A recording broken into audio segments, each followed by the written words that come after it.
put your hands together to welcome Dr. Shivaraman and Anand to steer this conversation. Good afternoon.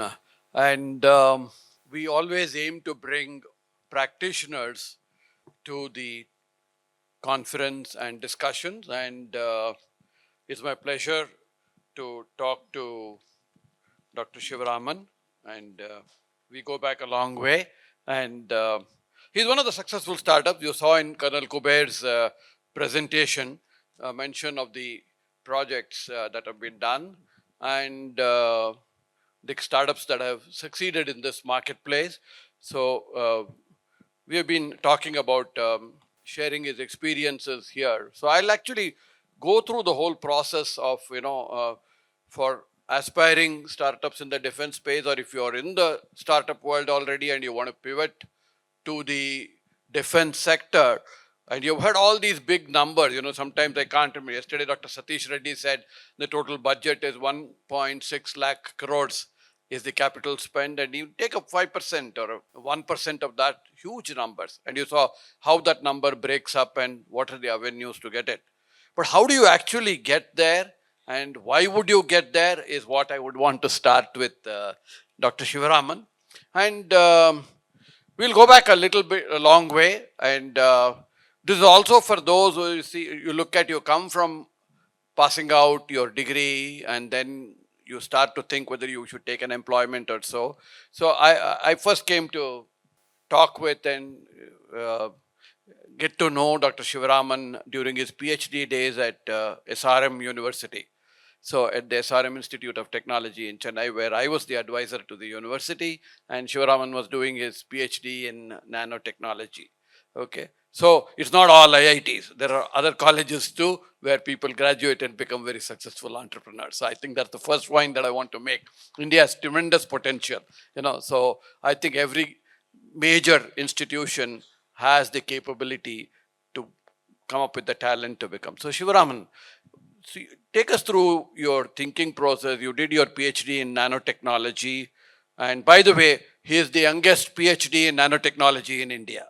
Okay. So that's one of his accomplishments amongst the many first. So tell us a little bit about the mindset and how you started to become an entrepreneur. At the outset, I'd really like to thank Anand sir and everybody from the Matrix Forum for having me here today. For me, entrepreneurship always started off as problem solving. So a lot of people ask over the journey as to how was it that you decided to become an entrepreneur. And to me, what I started off with was trying to solve problems, and that in principle was the core of what we were doing in my PhD days. We used to find scientific problems to solve. I did my master's in nanotechnology. I did a PhD post that. And one of the things that I realized as a part of my PhD was that our educational ecosystem per se had a very huge dependency on rote learning, on being able to accurately absorb content that's available either through the teachers or textbooks or online content, and then how efficiently and quickly we are able to reproduce the same. And to me, as much as this was an understanding, it was also a problem that we faced as a country. And I think that's literally what I tried to solve when I started my first company. So in short, sir, I think we started off with wanting to solve problems, and whether it is a scientific problem in that leads to a paper that's being published, or a problem that can create value in the society, I think it remains the same. Also, when you are in the academic campus, and we talked a lot about academic industry collaboration and that, did you have any what I would call support or pointers which would help startups? I mean, today there are a lot of incubators and so on, but this is about 10, 12 years ago, right? So at 12 years ago, startups in the campus world were not that great. So did you have to make your own environment, or did you get any support at that point of time? So the time at which I started my first company, the entire startup culture was not yet ready in India. I started off in 2008, where wanting to run a business was still considered that you wanted to be a businessman, and hence you were like probably money minded, or you were, a guy who was focused more on this thing. So, on earning money rather than the positive tag that is associated with entrepreneurship today. So, while this changed, it was a period of change. There was a lot of learnings that the university campuses were also getting. While there were no incubators, I was definitely fortunate to have professors and directors who were open to the idea of a student also running a company. And I think a little bit of flexibility that was provided to me on campus was what allowed me to start the company while continuing to be a student. And that went a long way in me being able to test the waters, develop a prototype or a MVP, and have a viable startup idea even before I needed to jump into it full time. So today, in fact, Tai and many others like us, we are already involved with the university system, where the university contest and where all these ideas are encouraged, and we had the awards yesterday. So I think it is improving a lot, or substantially improved, with the focus and with the ecosystem coming up. So we'll come to defense, and the mindset was already there in startups, etc. So, and tell us about, defense was not your natural first choice, right, in terms of entrepreneurship. And so where was your first uh, uh, inclination to start looking at problems and solutions, the whole process of curiosity? What was your first startup like? And then we will spend majority of the time on the defense startup. So, but you didn't start in defense, right? No, I didn't. Defense has been the last few years of my life. Actually, my first foray or first attempt at entrepreneurship was a, I won't even call it a startup. It was a initiative called Dreams when I was in SRM campus. This was an initiative where we felt that the latest technologies, like for example, back in 2000, I think this was 6, 7. We were talking about technologies like nanotechnology, AI, things that are very, very, let's say, mainstream today. And we felt that there was not enough emphasis for this on the classrooms. So a bunch of students got together and we decided that, you know what, we will take the initiative to learn these things ourselves, and we will try and teach this to our, our peers, our juniors, etc. on campus. And so we used to call this initiative Dreams. So imagine it sort of like a club inside the campus. And of course, it obviously, we quickly realized that it had overheads associated with it.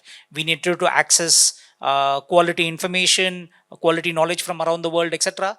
And so we started charging a small fee from whoever came to learn from us.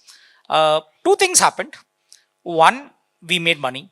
That was good. So there was initial success. More than, I think, 100 students plus signed up. And as soon as enough students joined in, we were immediately banned on campus, saying, you know what, this is not allowed. That was a quick end to a 6-month foray into this thing.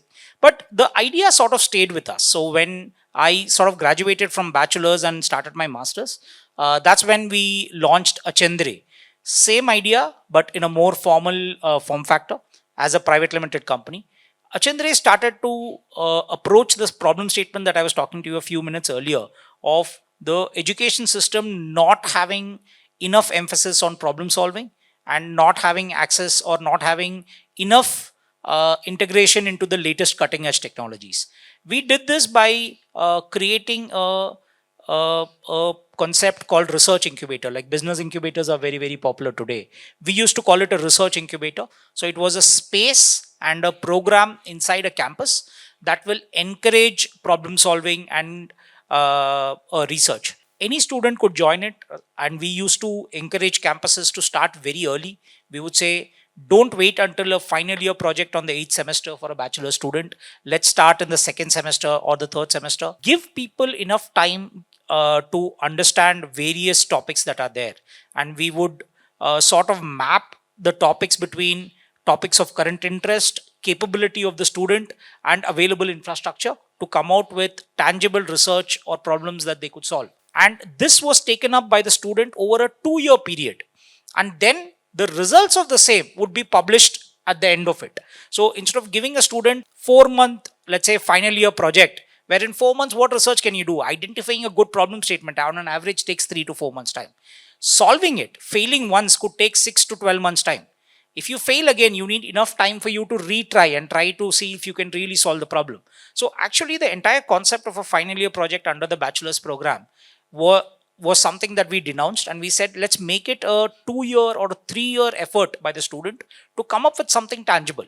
If they come up with something that's tangible, if they want to pick up a job, it's a great thing to walk into a interview and tell people saying, you know what, this is the problem that I've solved in the last 3 years. If you want to go for further studies, you have the papers that you have Yeah, published. that's So, good. so it was fantastic. That's So the I first think you step. got the mindset. So I'll do a little bit of fast forward, but I wanted to say that I think becoming an entrepreneur and doing a startup is a mindset that you can start very early. And a lot of the students today would be inspired by that. We'll do a little bit fast forward. I know you did a couple of other startups. This was not the first one. So getting into the defense sector, and we'll jump in because this is the defense aerospace track that we are in right now.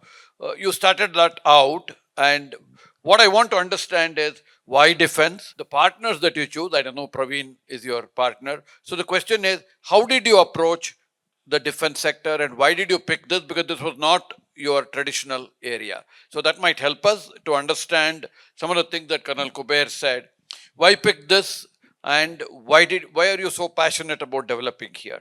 I'll take the defense question first and then sort of backtrack towards the partnerships. Defense, so when the first startup did well and we were able to get a successful exit, we were partly acquired by a company that was going in for an IPO. The merged entity, we took it through a listing in BSE. 1 year after the promoter lock-in got over in this thing, I sold my shares and I walked out. So one of the primary things at that point of time was I had a PhD in nanotech. I was good at building products or problem solving. I also had a non-compete in the education field for the next 4 years time. So I couldn't simply go back and start doing the same thing I'd been doing for so long. So it was actually a little bit of a time where I had to think about what is it that I was very keen on doing. And I realized that the one pain point that I had in my first startup was the fact that I couldn't take my problem solving ability to create a tangible impact on the society. Because the outcome in the first startup in Achandre, the end goal was always a paper to be published or a patent to be filed towards academic progress, and it stopped there. So that left me personally very unfulfilled, saying that while I had great ideas, fantastic papers, I couldn't build products. So now I knew that I wanted to build products or develop solutions for the end user. To me, looking at the various fields that were there, defense was a very, very interesting choice for three major reasons. One, I've been very passionate about the defense field since I was a very young kid, and it was obviously inaccessible to me. I don't have a defense background. I have zero people in my family, extended circle, even my father's friends. None of them have any connections to defense. So it was something to me that felt very unattainable. The second thing is that defense as a technology has always been in the forefront of tech. Uh, if you take World War II, you take the panzers that were used there, World War I, colonization, the shipbuilding era, the country with the best defense technologies has always been a superpower. And since every country aspires to be a superpower, defense always is a very early adapter of any new cool technology that comes in. So if I wanted to build the coolest of the products, defense sounded like a fantastic place to be in. And the last reason was that defense was a field that seemed very similar to education. It had been a field that had been resistant to innovation for the last 70 years. It was a field that was opening up. Make in India had started off 20 years back, but slowly we were starting to get a little bit of headwind and a little bit of tailwind, and people were talking about, how IP need to be created in India. So it sounded like a perfect time for us to get into the defense field. And that's literally why we started. Okay. So I think if you have that partnership question, but since you're on the defense thread, we'll continue that. You come back to your partnership and how that contributed, finding a suitable co-founder is equally important. We'll park that question for a little while and then see. So you found defense to be very attractive in terms of the opportunities. It's also the quick adapter of technology. But you had this mountain of what you would call as, defense is works with public sector and doesn't really know how do we navigate this. So how did that affect you, or how did you? That's very, very And you can important. probably give it a time frame, because now I think a lot more things are Yeah, open. now But this is it's about 8 years ago, right? correct, correct. Huh? This was back in 2018 when IDEX had not yet been launched. There were no schemes available. There was no mechanism for a private player or especially a startup to even contemplate as to how to work with defense.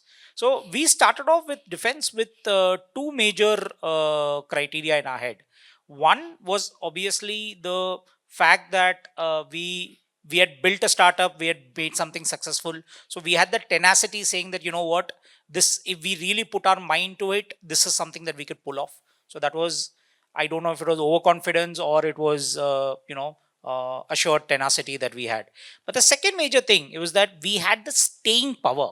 So the way we figured it, way we looked at the defense industry, was that defense was going to be a tough industry to crack. We expected that this would take us 5-6 years to even make a dent in the industry, and probably 10-15 years for us to make something out of it. Like we had examples of Zen Technologies that started back in the 2000s. We had companies that have started even before that, like Bharat Forge, etc., which had taken 25-30 years time to even come to the forefront. So one of the things that I and Praveen, my co-founder, had is that we had a successful exit. We were no longer in the position in our lives where we needed to put food on the table, and we needed to draw a salary to be able to ensure that the fires were burning in our kitchens. So we took a calculated bet saying that when we build something now, let us build something that's like a legacy that is meaningful to us.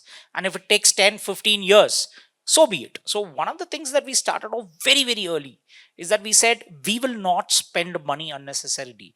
We will, while we call ourselves Big Bang Boom, we will not make too much noise. We will not have a big flashy office. We will start small, we will conserve cash, and we will do things slightly differently. Of course, then IDEX happened, and I think that the entire story became very, very different. Yeah. So I think, well, IDEX may have been a coincidence, but I think you had the first thing going is that you could relatively do deep pocket innovation in a sense. You had the staying power, you said that. Now, today, even if there is a startup out there who doesn't have the funding, there are fundings available, which is essentially seed funding available through a variety of sources. So you need not necessarily worry. But the question is, now that you've decided that you want to work with, how do you pick an area? It's a very vast area. You've got Army, Navy, Air Force. You've got space, which is the fourth area. Then there are both offensive and defensive. So, how do you pick the attractiveness and the ability to be able to be profitable and repeatable business? Any thoughts on that? I'll cover this by just shortly telling you what we did. But of course, again, it's 8 years old, so it may not be relevant today. What we did is that I went out on the social media. I went on to Twitter, LinkedIn, etc. Tried to connect with as many people as possible, and we initially decided that we will work on international projects because it sounded like it's a lot easier to do. So the first project that Big Bang Boom actually did was a DAPA project based out of South Korea. We collaborated with a South Korean company, built a autonomous drone. Good time, or we should say luck or serendipity in our favor. When the news about our success in South Korea came out, the ex-defense secretary, Dr. Ajay Kumar, and he's one of the cornerstones for our success, pinged us on Twitter saying, "Why don't you guys work with the Indian defense? You guys seem to be doing really good work." We replied back. I replied back to him saying that, "Sir, I would love to, but I have no idea how to do it." And he said, "Come down to my office." I said, "Perfect." So then I call his office, where I get stonewalled by his PS, who refuses to give me an appointment for, I think, 3 weeks. He said, "Boss, you can't meet the secretary, it's just not possible." Then I ping the secretary again on Twitter. And that is one of the reasons the social media is very, very powerful. I ping him again on Twitter saying, "Sir, I'm trying, but I'm not getting an appointment with you." He says, "I'm very sorry, I'll come down and meet you." So he was on a trip to Bangalore, and then we met here. And then he was the one who introduced us to, what is IDEX, what is the ecosystem, how is it that a startup can really engage in it. The second thing that we faced, the second biggest challenge, and you touched upon this just before when you finished your question, was the funding thing. Because when we first went to people and we told people that we are a defense company and we want to raise money, nobody wanted to touch us with a 10-foot barge pole. So we had to create a new model of funding. So what we did is we went to the investors and we told them, sir, you know what, there was a person who had seen Achandre, my first company. So he had relatively confident that, we were not fly by night players. We went to him and told, you know what, this is our idea. This is the projects that we want to do. These are the tech that we want to build. Why don't we do this? You give us 5 crore rupees. That's your initial investment to us. We will not use your money, right? I know we are a risky bet. I'll take your money. I'll park it in a mutual fund. The mutual fund, whatever returns it provides, minus 4%. 4% is your, let's say, net of tax, what you will get if you park in a half decent, let's say, debt fund at that point of time. I said, yeah, 4%, minus 4%, whatever returns we get out of the mutual fund. And that time, let's say mutual funds were generating 12 to 16%. We will use it for our R&D. Rest of it, I'll just keep it as it is. 5 years from now, if you want your money back, your entire 5 crores with 4% returns is available. Just assume that you have put it in an FD and left it with us. If I do well, then you can convert it into equity and take a stake in the company. That gentleman today owns more than 10% of Big Bang. Wow. So this is the forerunner of the market-linked debentures equivalent, in that sense. And I think it's fairly innovative. So one of the things that I learned is as a startup, you can actually raise seed funding without parting with equity to begin with. Of course, you've converted that to equity right now, but I think it's another important one, and probably some things that folks who are doing seed funding can look at. And I think that's not funding that we wanted to touch upon. But the other thing is, you said access now was through the defense secretary. So there is approachability. That's what I understand right now. And there are a lot of formal methods that are there, including the dare to whatever contest that was there. Yeah, dare to dream contest, which is significantly good today. So there are a lot of opportunities here. But tell us how you scaled. Now you got this entry, and I saw the entry there, which Colonel Kuber put, and the first entry was Big Bang Boom Solution with 200 crores, So that's a big number in that sense. And I understand it's a single order. Okay. So the question is, how are you able to get the trust? So my focus here is on trust and customer satisfaction. This is almost a single customer. So how did you get the trust to be able to earn this kind of an order? This is a thing that takes a little bit of time. It's not something that can happen in a few days or months, a few meetings or anything of that sort. For us, the way we looked at it was, there were a lot of IDEX projects coming out, and we were very bullish on the IDEX scheme, primarily because of one reason, saying that it gave fantastic access into the Indian defense ecosystem. We actually ignored the IDEX funding. IDEX is known for funding, but we never looked at IDEX as a funding agency.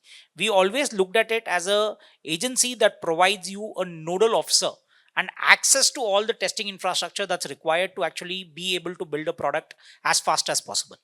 So when the IDEX problem statement started coming out, there were hundreds of it. Until today, I think there have been more than 400 plus, 500 plus contracts that have been signed. What we looked at was, one, we started looking at technologies that were scalable and technologies that the government required in large numbers. This data is available in the 5-year, 10-year plan that the Indian Army puts out. So people who are interested in the defense ecosystem should be able to map between IDEX projects, the compendium of problem statements that the ADB releases, and the 5-year, 10-year plans that the Army and the mobilization plan that's made there. So you know which are the products that are actually envisaged to be inducted in large numbers. And we started picking up the problem statements that were associated with it. Like, I know an IDEX startup that got a project worth 3 crore rupees. So the startup invested 1.5 crores into it. At the end of the day, they got a MOQ of one number, a total order value of 1.62 crores. You can't even recover the money that you have invested into it. So it's very important for us to pick the right problem statement. And the information is available. Today, if you look at it, forgetting IDEX, the Army Design Bureau, TDAC, the Technology Development and Acceleration Cell of the Indian Navy, and DAD, Department of Aerospace Design in Indian Air Force. All three of them have open offices. You can literally meet them any week that you choose, and they are very open about what are the problem statements that are available and where they need your help. So I think what you're saying is there's ample set of problem statements, so you don't have to go finding a problem to solve.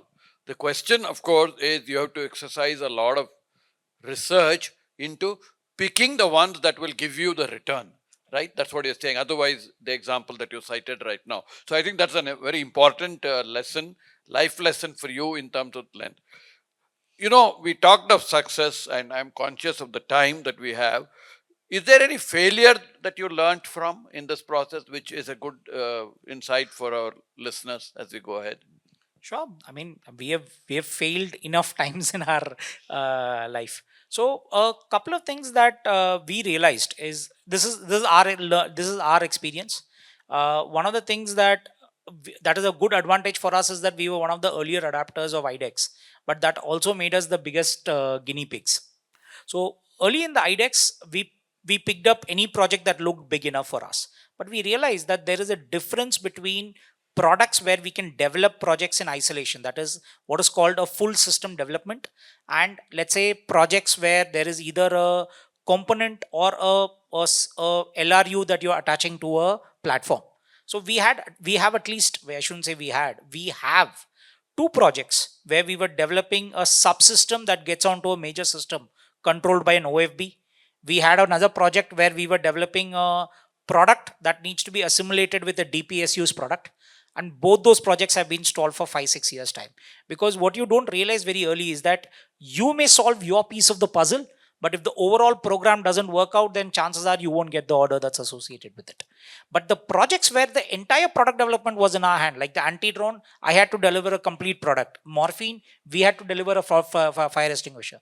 These move a lot faster because the end user is directly in touch with you. End user tells you what he wants, and you are able to meet that, and it's done. So sometimes it's better to just it's a lot tougher for you to build an entire product than a subsystem. It's probably better approach. So I think you're saying build the it's not just R&D, right? You're also manufacturing today. Yes. So in a sense, you're getting repeat orders, quantity and number, so that you have a revenue line and a cash flow going, right? So I know today is not the day to talk about it, but there are opportunities to be able to both build a project and deliver, and that itself is positive. But you're really looking at a product for one customer, be it the army or the navy and so on. So there are products out there which will be required regularly. So it is a business that you can continue. That's what I hear you say. Yes. Okay. So we have a little bit of time. Also, you have been able to diversify, right, in this. So tell us a little bit about diversification and how, after the initial successes, defense is your single but multiple customers with multiple solutions. So very early in the journey of defense, we realized that defense is going to always have a single buyer problem. We are eventually going to have to deal with the government. But we realized that while defense ministry or defense looks like a single government entity, it actually is not. You have various branches. You have the Indian Army, Navy, Air Force, completely different procurement let's say hierarchies. We have the Coast Guard, then we have the MHA organizations, etc.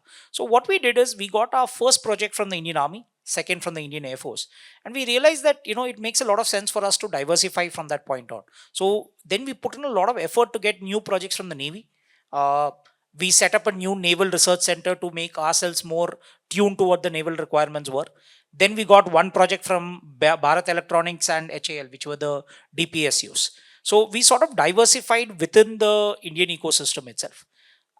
And in technology also, we realized that one of the challenges that deep tech startups face, especially in a evolving industry like defense, is technological obsolescence. Like if you were to depend, let's say I was an anti-drone company and I were to build a core technology and build, let's say 10, 15 product lines out of the core technology. If my core technology gets obsolete, then my entire product line fails. So what we decided very early is that we will diversify ourselves. We'll take 3 domains. We'll build multiple products. That way we have resilience. Like even if tomorrow I need to put aside a particular product because somebody has developed a much better product. A company doesn't fail.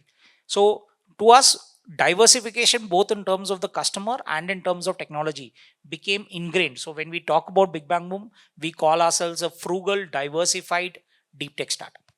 Great. And I think you started out the conversation saying you wanted to develop something which would have impact on society, and maybe in a minute you can say how what you have developed actually helped the country at Operation Sindoor. I think Operation Sindoor was a very stressful and exciting time for us. We were called upon literally overnight to be able to deliver as many systems as we could to be able to ensure that our the borders were secure. We did our part.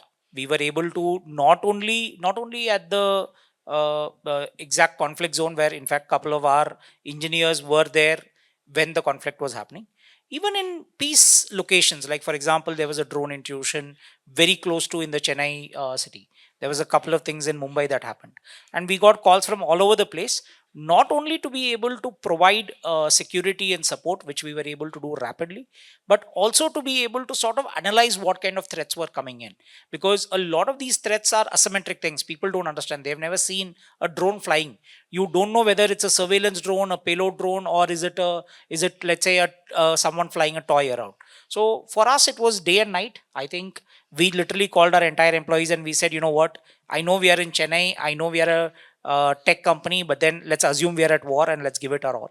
We did our part. Last 2 points, and I know we can talk a lot about it, but why did you name your company Big Bang Boom Solutions? So we were starting something new. So Big Bang Boom is basically the theory of the start of the universe. And the word boom signifies an explosion. So it sort of gives you a flavor of defense. But most importantly, and what we've been very particular about, is that the uniqueness of the name also gives it a good power of recall. And I think the perfect example for this was after the third or fourth meeting with the Raksha Mantri. When I reintroduced myself, he said, "Yeah, I may not remember you, but I'll never forget your company's name." So I think the moral of the story is get a powerful name which folks can easily remember and recall the company as the brand, not yourself. I think that's a good suggestion as we go ahead. What I want to say is that this is a spiel or a pitch from the Matrix Forum. We have always been at the forefront of where the opportunities are for startups, and clearly defense, aero, and space is the future with the 1.8 lakh crores and so on and so forth, all big numbers and plenty of opportunities for startups. We go about it in a very process oriented way. We have a defense advisory board system. So Dr. Shivaraman has agreed, and we've already started the advisory board, which is the core committee for that. So he's a member of that board. We have SP Shukla, who was the chairman of Mahindra Aerospace and Defense, and the president of SIDM, and many titles. He's currently the member of the Technology Development Board. He should have been here today, but he is down with dengue. So that's the reason why he is not here. He's a member of the board. So we will have good activities going forward in this space. So those startups who want to be in this space, we have a good core committee, advisory board. We are here to help you. Please reach out to us. And that's my pitch to you. This is going to be a very exciting journey. It's a very demanding journey, but I think there's a good cause, which is what I understand. So with that, I will close today. Thank you, Shivaraman, for coming down to Bangalore. Thank you so much. And talking to us and sharing your inspired